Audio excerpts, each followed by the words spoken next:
My name is Rich Schmidt. I'm here with Rob Schultz. We're at Nomia Vineyards in Sheridan. It's July 6, 2020. Rob, thanks so much for joining us today. First question, why wine? Why grapes? It was a long path to get there. So I wanted to find a way to be a farmer, and I wanted to learn a job and a skill that I could, say, teach my kids or my grandkids. I got out of college and I realized I had no real skills and few talents, and life kind of hit me pretty hard in a way that I wasn't really equipped for it. So it took a lot of thought and studying, and I knew I wanted to have a job in not in an office, and I tried it in a big tall building, scrunching numbers. It just wasn't for me, and so I'd been living in Boston, and then I moved to New York City in August of 2001, and I was there. I'd been living there 3 weeks before September 11th happened, and I was in Manhattan on the day, and I'd always had it in the back of my mind that I wanted to end up on a farm at the end of my life, and that really kind of helped propel me to the idea of maybe I wanted to hide up in the hills a little bit sooner. So it wasn't long thereafter I moved to the south of France and was picking grapes, and it really spoke to me and appealed to me, and I've been pursuing it ever since. So you mentioned farming as kind of a background thing. How do you get from that to south of France picking grapes? Yeah, I'd grown up in Iowa, and I'd worked on some corn farms, and I knew I didn't want to be a corn farmer. My grandma had sold the family farm, so what was it that made me? I knew somebody there, but also my favorite author of all time is this guy Jean Giono. He's from the south of France, and he spoke and wrote very lyrically about how you could, how farming in the countryside could lead to a rebirth of the soul and the soil. So it was really that guy. You know, there used to be like used bookstores, and you used to be able to peruse for hours and find now unpublished, no longer published authors. And so he wrote some really seminal books that spoke to my soul, that helped me think maybe the south of France would be it. And I knew somebody who said that if you show up in around September, you can pick grapes. And it was amazing, It was such a change from living in Brooklyn and working in Manhattan and I had the vague artistic and literary aspirations, and but also having worked on farms and really longed for that sense of belonging. The wine industry really presents a synthesis of a lot of those things. So you get to the south of France and you're picking grapes, and you're finding you like it. So at what point do you think it's something you want to keep pursuing, and at what point do you start to feel like you need to educate yourself in a different way to continue? Yeah, pretty instantly. It was just, I'd never tasted grape that tasted so good. I'd never smelled the smell of a fermenting vat of wine, and having really only ever seen corn and soybean farming, it was amazing to me that you could, farm something that interesting. And, I'm almost 20 years in now, and I'm still learning, and I expect to be, continually humbled and in the process of learning how to do this as in a better way for the rest of my life. So it's a unique challenge, and in a lot of ways it's an athletic endeavor. You know, there's a lot of outdoor walking and hard physical labor, and yeah, especially with the added wrinkle of being a homesteader and growing all our own food, and we heat our home with wood I split all summer. So it's yeah, it's a great way to live a active and athletic life, if you so choose. So take us through, after you're in the south of France, take us through what happens next. So from the south of France, I moved to Barcelona and went to, I discovered a professional winemaking school in the Cava region called INCAVI, which stands for the National Institute of Cava and Wine. And so I got to live in like a flea bag hotel in downtown Barcelona and take a train through the mountains to a city called Villafranca del Penedès, which is the center of cava production, and study for just about 6 months. I think pretty sure I was the first American that had ever attended. I might probably be the last. And it was great. I learned a ton. We got to work in wine cellars in cava country, and people from all over Spain attended.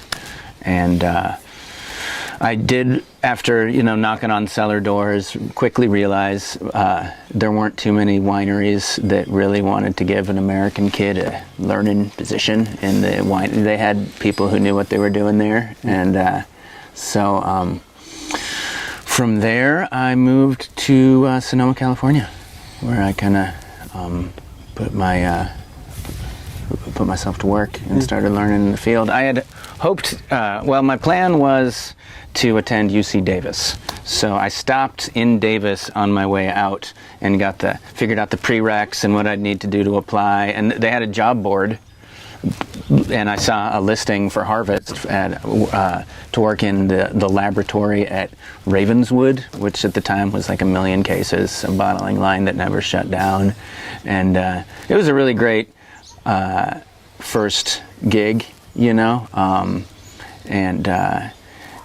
it made me realize I'm not a lab guy, and also that I wanted to be I wanted to work kind of closer to the land.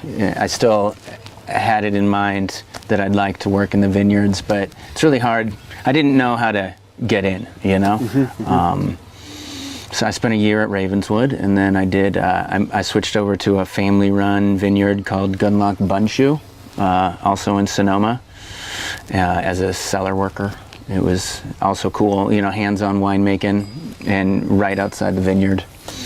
And then I got to know their vineyard manager at one of their sites, a man named Phil Katuri, who's very well regarded as a organic farming guru in Sonoma and Napa. And so I went to work for him for about 4 years and really just soaked it up. We farmed some of the first biodynamic vineyards in California, and I just learned a ton. From there I came to Oregon. Why? So it was 2008, and I was planting a vineyard in like rocky soil, and it was 110 degrees out, and there was so much smoke in the air from the forest fires that you could look directly at the sun at like 11 in the morning, and all the guys I was working with were like making the sign of the cross and talking about the apocalypse, because it just was eerie, the sky's green and everybody's coughing, and I was like, man, I don't know about this California shit, and I couldn't afford a house, and I bought a bottle of Oregon Pinot Noir, and it was delicious, and I was like, I'm gonna go check it out. I was probably recently out of a relationship or another, and it's just me and my dog, and we just jumped in the truck and came here camping for a week, and I met a bunch of great people and got a job offer, and was here for the end of harvest and just kind of stayed. So where was the first place you worked? I worked for the first people to offer me a job were David and Jason Lett at the Vineyards, and I met them by just going into the tasting room, and they'd been looking for somebody to help plant vineyards, and I got here to work harvest, I think like 3 days after David died. So it was a real time of transition for the Letts, and it was great to get to know, the original pioneers of the Oregon wine industry, and really introduced me to a lot of great people. And ultimately, they weren't looking to expand their vineyards at that time. So after a good while, I switched over to working for Joe Dobbs at Wine by Joe and farmed a couple hundred acres for them, and got to travel around the state looking at other vineyards because they buy vineyards from all over. So really, again, a really great learning experience and working with some, passionate, excited people building a business. And it was cool. Tell me about your initial impressions of Oregon, especially coming from having been in Europe, having been in California. How did Oregon compare? Man, as soon as I got here, I loved it. I don't know, the people here remind me of Midwest friendliness, welcoming and open and kind.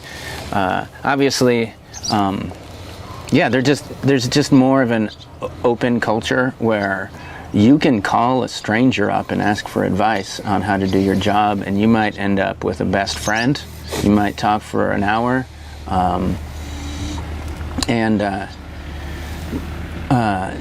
the weather, really, I prefer it, especially as when you're working outside.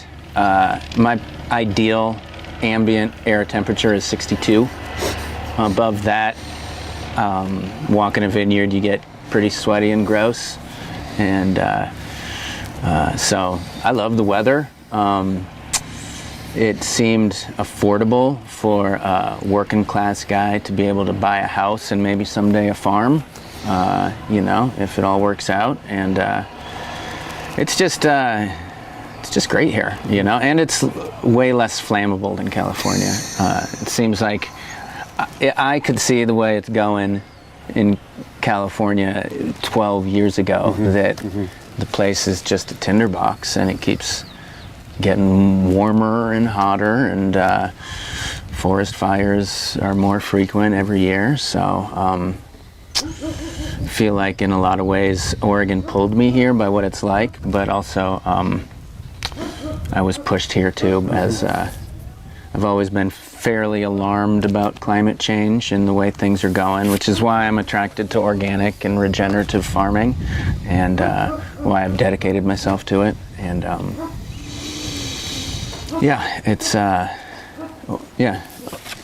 love moving to Oregon. Was the best decision I ever made.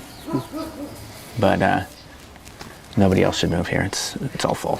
Totally full. It's fine. Yeah, it rains all the time. It's horrible. So you've been at Dobbs. Tell me what happens after you're working at Dobbs. After Dobbs, I got an offer to farm at Stoller. So I spent about 6 or 7 years there. It was really great. It was a really good opportunity to take over a farm and kind of improve grape quality. Plant a bunch too. So we grew it to about 200 acres again.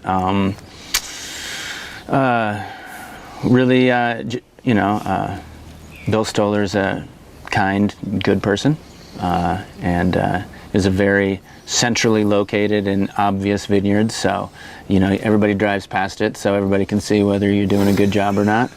And it was interesting. It's a very fertile site. It had been once Oregon's biggest turkey farm, so the soil was full of nitrogen, and those vines grew with reckless abandon. And it was a good challenge to be able to find vine balance in that setting. And I've done some bouncing. From Stoller, I worked for Results Partners, which is one of the bigger vineyard management companies, for about 3 years, and I got to farm their smaller organic sites for them. Some of the more high-end ones, so places like Winderley and Alexana, Farsing, And it was just cool. I got to work in almost every little sub-region here, and there's a lot of driving and a lot of 400 acres divided into like 25 different sites meant I was driving 6-8 hours a day sometimes, and not a lot of time to walk the vineyards because you're bouncing here and there. In the meantime, I've been developing my own little farm out here, and so I've recently started running a small vineyard management company called Martinez Vineyard Service. It's about 200 acres of all organic vineyard. Main client is Lemelson, and we also farm at Roots, and then a couple other small sites. So if I had my druthers, I would always work for organic and biodynamic sites, but it's hard to turn down work sometimes. So let's talk about the development of this first, and I'll get back into Sure. that. So you mentioned this is kind of a parallel part. Yeah. So tell me about finding this site, about starting the project here, and what you were going for. What's the goal here? Okay, so yeah, so my first friend I made in Oregon ended up becoming my wife, Anne, and she was my neighbor and landlord, and we just fell for each other, and she also wanted to be a farmer. She at the time was a winemaker at Northwest Wine Company, and she's a former classically trained pastry chef, and who's pretty passionate about organic food and organic food production. I think like a lot of Oregonians, after you buy flannel, you invest in a dozen chickens, and she got some ducks and I got some chickens, and that was like, chickens are a gateway drug to farming, So we started, I was driving around, like kind of looking at properties. This was at the middle of the real estate crash. So we found this property that was right next to Bethel Heights, and it was 30 acres of Jory soil that we couldn't quite afford, but it really, it got us excited wow, we could actually do this, and that's now some high-end vineyard, I forget which one. And so this was like the second or third property we looked at, and the first thing we noticed was that it all slopes south. And we want to plant a vineyard, but we want to plant a vineyard in a way that's super naturally organic. And we had also started a small flock of those miniature sheep before we bought our own farm, because we were living out in the country and we had a little barn and stuff. So we came out here, and it slopes south, and the guy who was selling it said, yeah, I had my compass, and I'm looking at it, and I'm looking at Anne, and she's looking at me, and he's like, yeah, it's just a shame it all slopes north. Otherwise, I'd be able to get a much better price for this. And I said, yes, it's quite a shame it's sloping north. And then we found some chanterelles just like growing in the middle of the property, and Anne was like, you should buy this. Let's buy this now. And that was like the last chanterelle we ever found on the property, but they're just over the hill. Yeah. And so yeah, we just bought it, and the house was like a complete disaster. We had to tear everything out. So the first thing we did was get pregnant and start having kids, and which is great, it's and so we've just been building this farm up and learning how to farm. I think we weren't quite humble enough. I think if we'd been humble, we would have never done this. You have to have like the spirit that you can do anything, and obviously we can't do everything all at once, but we try and raise all our own food as much as possible. And I think if you want to speak about regenerative and organic agriculture, I think the most important thing a farmer can do is raise the next generation of farmers. So I'm never bummed out that we spend an inordinate amount of time with our children, because I think it's really important to it's just, I can't imagine farming without kids, you know, and so if I haven't planted my vineyard yet, it's okay, because I'm teaching my kids to read. It's pretty fun. And so yeah, we have 2 flocks of sheep. We have 1 flock of miniature sheep that we're raising to graze vineyards with. We started with, there's a breed of sheep called the Baby Doll Southdown. It's a heritage breed that was never bred to be large. It's very short and fat and looks like a teddy bear. We found after a few years of working with them that their wool isn't that great as a product, and knits and spins yarn. And so we bred in a different breed called the Shetland, which is equally small but has a much finer fleece and better mothering instincts. And then we're working with some other genetics. It's kind of fun, you know, creating our own little breed, sheep breed, you know. We have a goal in mind of what we want them to look like. We're trying to breed, like, essentially the cutest sheep known to man. And it's working out pretty good so far. And then we recently started a second flock of sheep of dairy sheep. And this is our first year of making cheese. The ultimate goal would be that someday from this property we can make both wine and cheese on the same hillside and be able to pair it. The property is really interesting because in addition to being volcanic soil, the line that separates the Willamette Valley and the McMinnville-Evier from the coastal mountain range runs through our property about where our barn is. So that hillside right there would be considered not AVA, not in the Willamette Valley, but the hillside below our house is.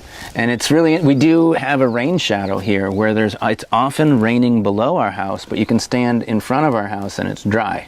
So it's a really unique, interesting property to be able to someday develop in that way. In the meantime, we eat very well, and we're just having a blast out here, you know. So. You had talked earlier about initially going to school for winemaking and thinking in your mind you might be like a flying winemaker. So what point did you go from that into the path of grapes and viticulture? Well, yeah, any interview you read with a winemaker, they always talk about how wine is made in the vineyard. And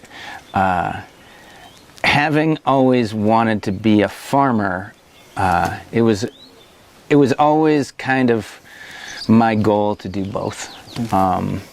And I find, once I started working in the vineyards, my desire to run a bottling line and has waned, and work in a cave. So I've just, my career now has been set as a vineyard guy. And when it, and I'm cool with it. I like seeing how you can improve wine quality with simple farming techniques. It's fascinating, and I like working with a lot of the winemakers I've worked with. There's winemakers here who really respect farming, and it's great. So let's talk about those simple techniques, or so-called simple techniques. Obviously, biodynamic, organic. First of all, tell me what appeals to you about organic, biodynamic, regenerative agriculture, and then tell me about learning that and about learning those kind of techniques to improve wine quality. Yeah. So growing up, again, it dates back to growing up in Iowa and being surrounded by corn.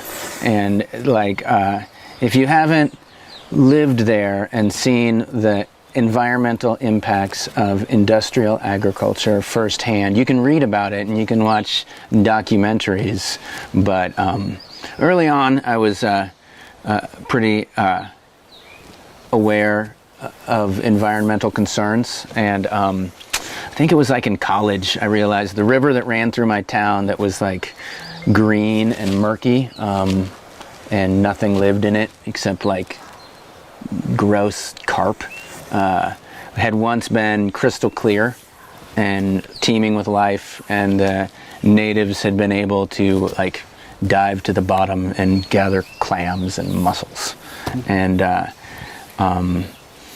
you know, I knew there, you know, the cancer rates are very high when you live next to conventionally farmed cornfields, and it's also just super boring and dehumanizing. Yeah, and I also like, you know, once you try your first farmer's market tomato, it's like a mind-blowing experience. And, you know, you can't separate the hedonism from the hard work when it comes to, you know, a well-grown tomato. It's a lot of work, but that pleasure that you get from something that's grown by somebody who really gives a shit, it can't be matched. It's unparalleled, you know? So, forget the original question, but how I got to organic farming. Yeah, I guess I have very little interest in conventional farming. Now I come home when if I'm spraying a vineyard with a synthetic chemical, I gotta like take my clothes off and wash them in a separate load, and I'm worried about my children. Up here, the water's pure. My meat doesn't have hormones and antibiotics in it, and it tastes better. So what interests me in organic and regenerative farming is manyfold. And I don't know what's most important to me, but I know that like I really like to eat and eat well, and I know that I do because of the way I farm. Now, biodynamics, I learned a lot from that. I'm not like a true believer in the whole shebang, but what I really took from that was the idea of a farm as a whole organism. And traditionally, farming would entail both livestock and crop growing. And if you can't, in a world, before you could just go to Wilco or OVS and buy a bag of fertilizer, you had to fertilize your vineyard somehow. I'm a big fan of the ancient writers about viticulture, and the earliest written books on viticulture from 2,000 years ago recommend both cover cropping and adding manure when your vines get weak. So I'm trying to find a way to farm both traditionally and modern and organic and well all at once. I'm curious about the progression of that as you come to Oregon, which is a place that is more progressive when it comes to farming methods. I would disagree on that. Okay. I think that Oregon should be more progressive when it comes to farming. Yes, it has done great things to preserve farmland. And yes, we have that image. We're all in hiking boots and flannel. We all need a shave. But I see a lot of people in the Oregon wine industry that are very timid when it comes to organic farming. If you look at the Oregon agriculture industry as a whole, between hazelnuts, which are like nuked with every nasty herbicide known to man, and the grass seed industry, which is just like, growing grass seed for golf courses. I don't know, I think there's room for improvement. I don't want to I'm still a newcomer to Oregon. I've only been here for, I don't know, however many, 12, 13 years, so I don't really like to criticize Oregon as a whole, but I was surprised at how few people are actually interested in organic farming. Why do you think it is? It's more expensive, for sure, and it's more difficult. and I think it's because of that, for the most part. I think that Oregon is outdoorsy, but when you compare the amount of hippiness, I think, like coming from Sonoma, there's a few more hippies down in Northern California than up here, and the organic farming explosion was bigger there than here. So I think it's great. You know, I love how Oregon, you leave a city and all of a sudden you're in the middle of an open field. It bums me out when that open field is just grass seed. I'm not a big fan of lawns or golf courses or whatever all that grass seed is for. And I just know you can see what they're spraying on it. And all that runs off into the water and gets in our fish. But that's just me. So with the various places you've worked, and then of course with the Results Partners, and now with Martinez, you focused, especially recently, focused on organic and biodynamic. Have you sought out people who are looking to change, or have you mostly gone with people who are kind of already believers as well? A little bit of both. You know, I'm not a persuasive dude, and so I've never been like a standard bearer. Maybe I should. Yeah, I should probably go out there a little bit more and kind of try and convince people. But I'm still trying to prove myself that it can be done, and you know, it's possible, but it is expensive. It's more expensive, and Oregon, you know, the economics are a little bit tighter because often the yields are much lower. So your price per ton on the grapes is, if you have fewer tons and your costs are higher, it's hard to make it pencil out. But, you know, yeah, Napa, Sonoma, people are paying $10,000 a ton. People in Oregon like to pay, you know, $2,000 a ton. It changes the calculus on it. So when you do have people who want to work with it, do you find some more motivations? Yeah, for sure. I think, yeah, it's interesting, especially when it comes to biodynamics. I remember I was at an early wine biodynamics forum, and I was just kind of like listening to the bigwigs get into an argument. I think Randall Graham was arguing with Alan York. These are like, in the biodynamic world, these are big names, and everybody was talking about how biodynamics works, but they were talking about marketing. You know, if you talk about the moon and the stars and herbal medicine, people love that shit. You know, one of the most important things I've learned about farming biodynamically is that the number one rule for a vineyard manager is that when the photographer is there with the winemaker and the horns to get out of the way, because every winemaker wants their picture with some horns, and then they get their picture taken and then they leave, and you can go about your business.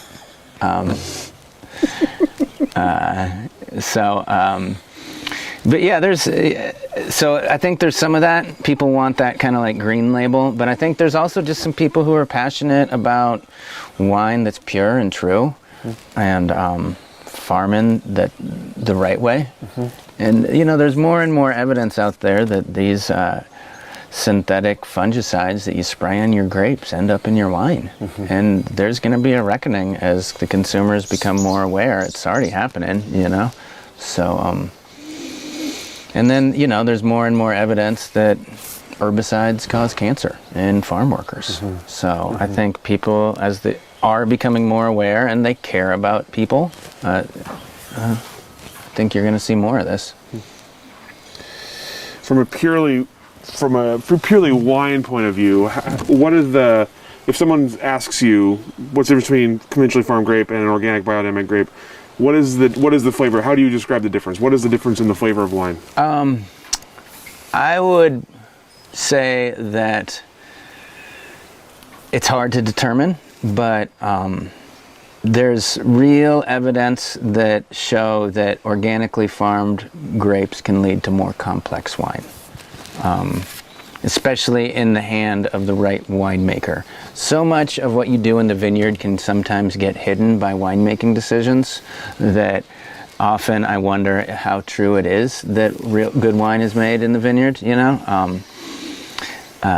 But for the consumer, I would just point to the fact that with an organic wine, you're much less likely to have cancer-causing fungicides in your wine.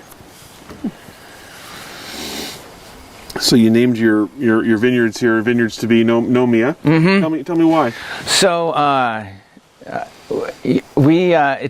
lot of great vineyard names are taken and trademarked, right? So it takes a while to come up with something good, and we didn't want something dumb like Stone Panther or whatever, you know, it's going to be.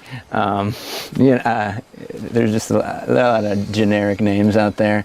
So we found an esoteric Greek deity that's the personification of mountain pastures, a nymph with a very small body of history that was the female personification of mountain pastures in Arcadia. Mm-hmm. And so that we want our vineyard to also be a pasture kind of made sense for us. We might change the name.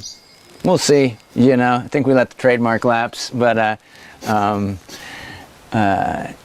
it was, you know, you got to pick a name at some point. We toyed with the idea of Ann and Rob's Farm. That's still out there, you know. Yeah, that's where the name comes from, and I don't know. What do you think? Decent name, right? It's a pretty good name. Okay, I don't know. My phone kept trying to change its note to Nokia. Yeah, that happens. That happens.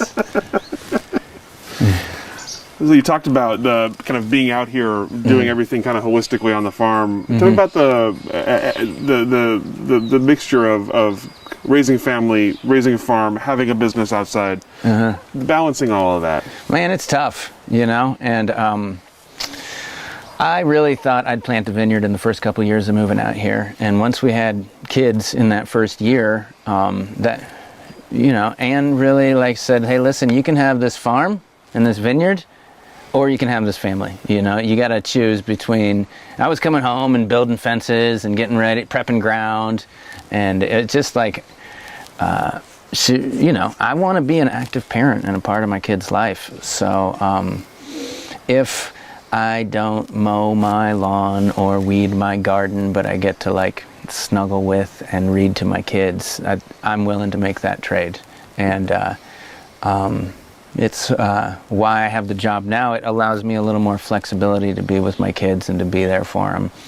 And pretty used to leaving for work at 5 in the morning, so you don't see anybody before you leave.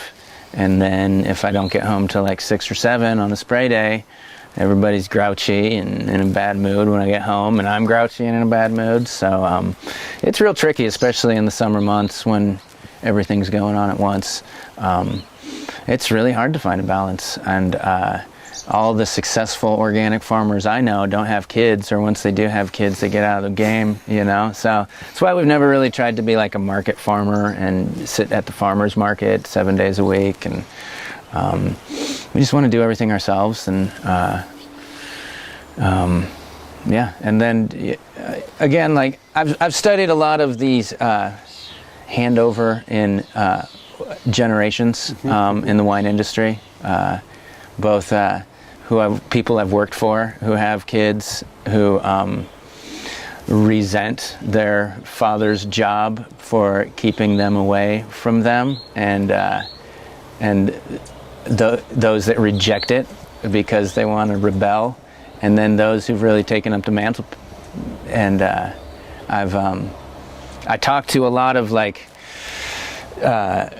dads who've successfully kind of cloned themselves, if you were, I talked to Ted Castile and Harry Peterson Nedry and Joel Myers and all these guys whose children are now taking the reins of their wineries, and just to get advice as to how they did it, because I don't know how to be a dad, and I'm just trying. So,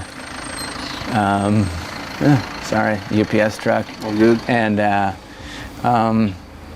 so yeah, one of the things that, I think I mentioned it earlier, that really appealed to me about being a vineyard farmer and a wine farmer is that it's a skill set that you can pass on to the next generation. And so there's things I learned in life that I learned specifically so that I could teach my kids how to do. And growing grapes is one of them. So with your new company with Martinez, tell me what you're looking for in clients, or what clients are looking for in you. How do you find your connections there? I'm looking for people who, working with people who really want to have a hands-on farmer who can communicate with them on a regular basis and work with the winemaking team to improve.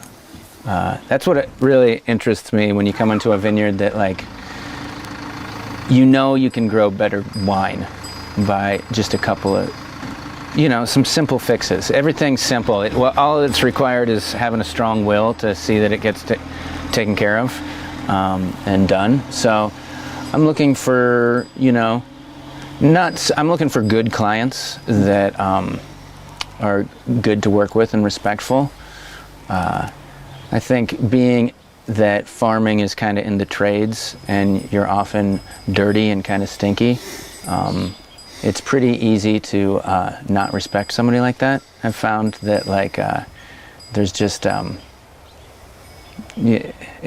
it's easy to assume that dirty person maybe isn't the sharpest tool in the shed, so yeah, I like working with people who understand that, dirty ain't stupid, How do you judge a vineyard that you haven't worked with before? I look for what's living in the vineyard that's not a grapevine as an indicator of biological balance and health. I look at a vine to see what its balance is like, if it's overly vegetative or kind of weak. I look for areas of weakness to see if things are declining. You can tell. My personal aesthetics are that I don't want a vineyard looking like a golf course or like a hazelnut farm or like a field of corn in Iowa. And there's a lot of vineyards that are immaculately manicured, and there's a little bit of grass stubble, and everything else is just a grape. And it looks like fucking Eastern Iowa corn farm and that just doesn't speak to me. And I think that sort of farming generally comes from a kind of a reductionist worldview, and that kind of worldview generally doesn't lend itself to good winemaking. So I'm interested more in those vineyards that maybe look a little fuzzier. There's maybe, my father-in-law would want to see it get mowed and the dandelions sprayed, but I like dandelions. I see sometimes some of these vineyards that I know people might say look like shit because it looks a little weedy, and I see wildflowers that are feeding native pollinators. So I think it's a balance of both looking at vine health and then looking at ecological health. Me personally. You talked earlier, very early on, about the kind of artistic aspirations and early on in your life. I'm curious how that's translated in your work. We'll see. I've kind of put my artistic ambitions on the side as I'm artfully raising children, let's say, and we'll see how it manifests itself in time. So obviously we're talking to you in July of 2020. We're still dealing with the COVID pandemic right now. I'm curious how it's changed. Obviously, your home life probably hasn't changed a lot being out here. Not at all. Hardly ever, you know. Like we were already homeschooling our kids. We do socialize, though. We like to have big dinner parties, and we like to cook for people. We like to see people. So we're a little more isolated, but we were definitely, as we kind of dropped out of society about 10 years ago when we moved up here, we were kind of prepped for it. And we didn't set out to be homeschoolers, but we ended up being homeschoolers. It's been really good for us. We miss our friends. I think the last, like in February before the world went to hell, we had like 14 people over for dinner, and we had a big old dinner party. It was great. And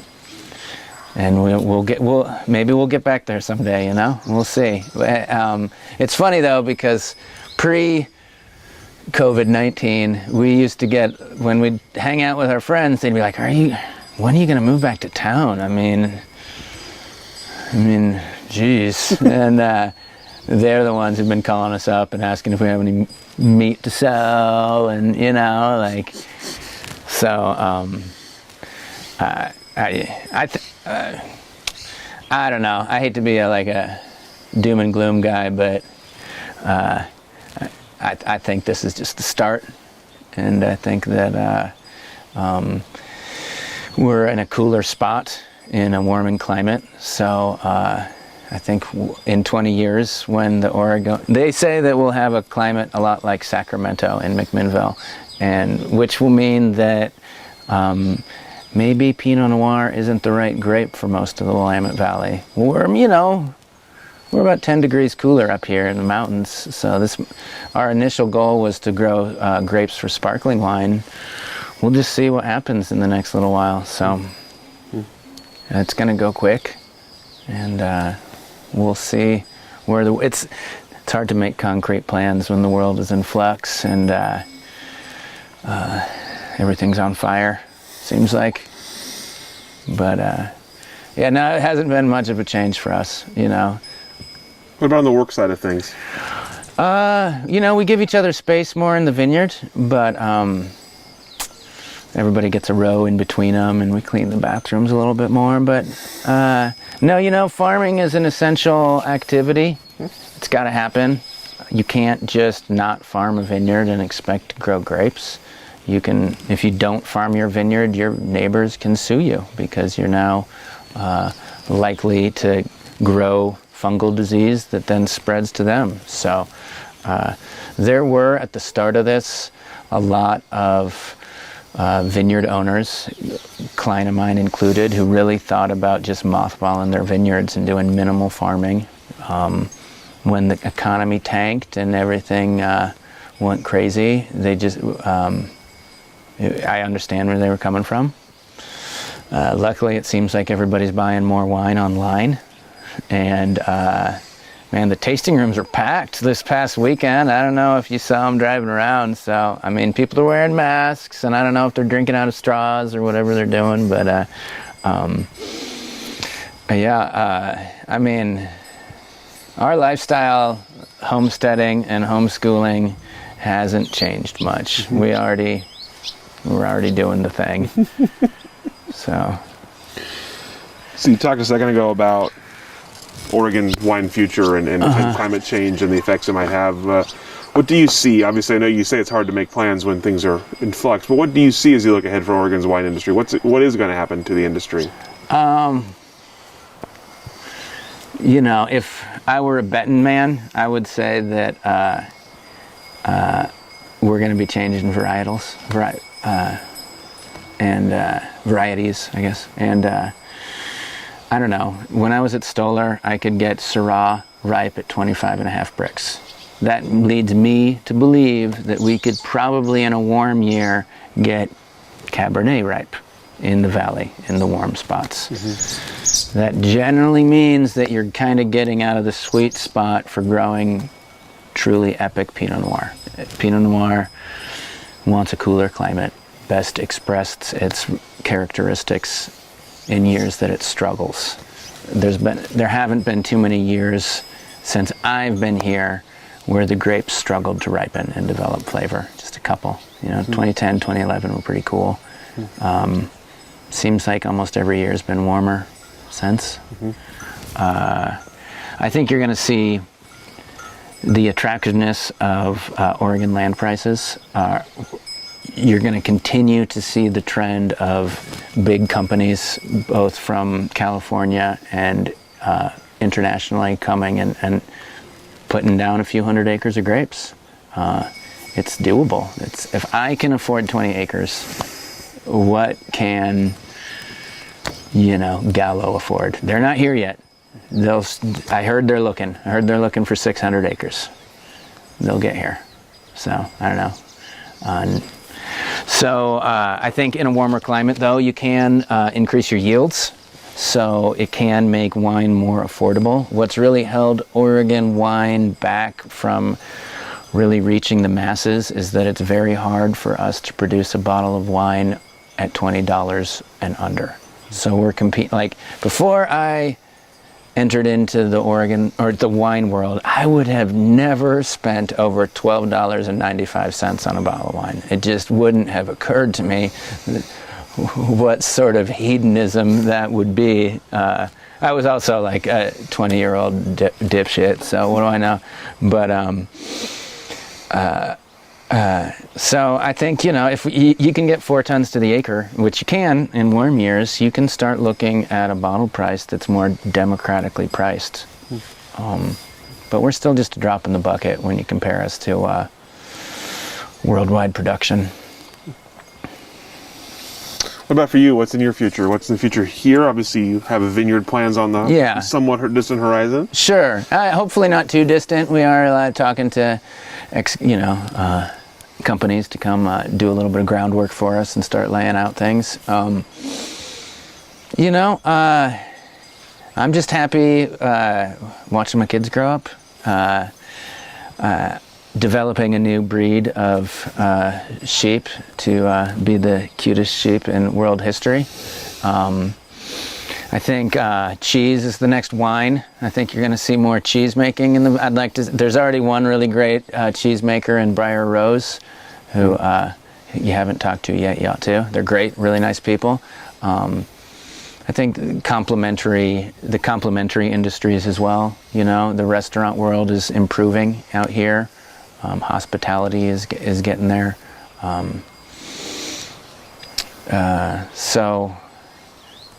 My personal future out here is I just think about spending time with my kids. Honestly, I think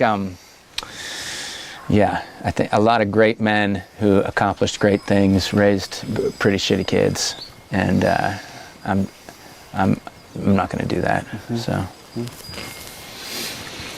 On the vineyard side of things, you talked earlier about Oregon having a ways to go organically. Tell me about as you look ahead for organic farming here in the state. Has it changed, and is it going to continue changing? Yeah, I think the trend line is there. I think there's a pull from the consumers who are looking for assurance that their wine is a pure product that isn't going to cause them harm. I think that there's a growing consensus around the body of research that leads us to understand what climate change is doing. That I think what I'd like to see is people really accounting for their carbon footprint, which gets to, and so I think we're going to start to see people who are making farming decisions based on environmental concerns. I think there's a growing trend now to limit cultivation, because when you cultivate the ground, you release CO2. I think we're going to have to look at the way we plant our vineyards. A lot of the vineyards have been planted very high density, similar to what they're doing in Burgundy, in France, just because that's Burgundy in France. It's really hard to achieve a vine balance and not cultivate the ground in a tightly spaced vineyard.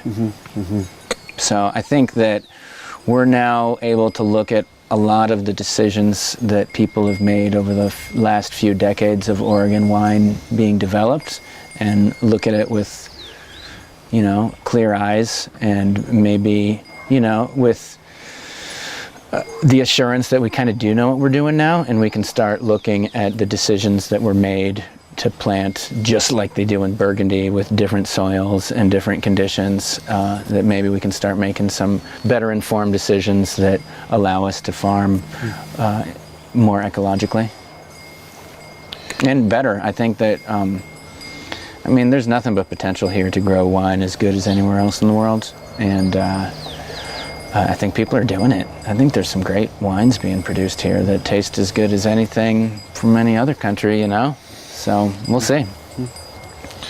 So last question for you. I'm curious, and you're going to have a chance to show us at some point. But sure. You have a blank slate. You can design your perfect vineyard. Tell me what it looks like. I do have a fairly blank slate up here. Small, separated with lots of fencing, so you can move miniature sheep in and out, and you don't have to mow it. You don't have to weed it. You don't have to spray herbicide. You don't have to sucker it, but you want to be able to move them out. I think I like 8-foot rows from worker's standpoint. If you're spaced at 8 feet, you can have your vine head at 3 feet off the ground, which means you're not bending at the waist all day long. I don't know. The people who make the decisions to plant 5-foot rows, meaning that your head height is at like 1.5 feet, which means if you're working on those vines, pruning, you're bending over all day.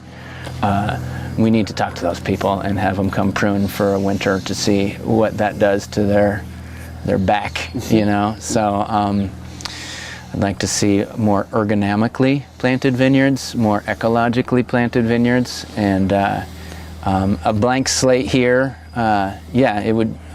I'm going to have an acre up here in the Coast Range. I'm going to have about 2 acres down below in McMinnville AVA. I think we're still focused. We still would like to produce sparkling wine. It's our favorite thing to drink. Pairs with everything. And then when it gets too warm to produce good sparkling wine, we'll just switch over to still wine, I suppose. I don't know if that'll ever happen, but we'll see. I'd like to see it so that, a holistic farm where animals are part of the farming scene and contribute to it. And I'm really, I'm inspired by natural systems where you'll see a bunch of chickens running around behind my sheep. That isn't just because chicken is delicious, which it is, but also they reduce fly populations. And so, like, if you look at the African savanna, you see large herds of herbivores that are always followed by flocks of birds. Joel Salatin is the most famous advocate of that farming system in America. Alan Savory is another guy I've learned a lot from by just reading his books when it comes to incorporating multiple species into a farming system to sequester more carbon dioxide from the soil. You want to have a multi-species grazing system, and you can suck carbon dioxide out of the air. And I think we're not going to solve the climate crisis if farmers aren't involved. Mm-hmm. And what's great about wine is it's often kind of leading the charge when it comes to changing the way things are farmed, because every winery has a marketing arm, and they love talking about farming. It sells wine. So yeah. When the time comes, are you gonna be the one making that sparkling wine? I'm gonna let my wife do it. I'd like to participate, but she's very precise and immaculate and formidable woman, and she's very good at it.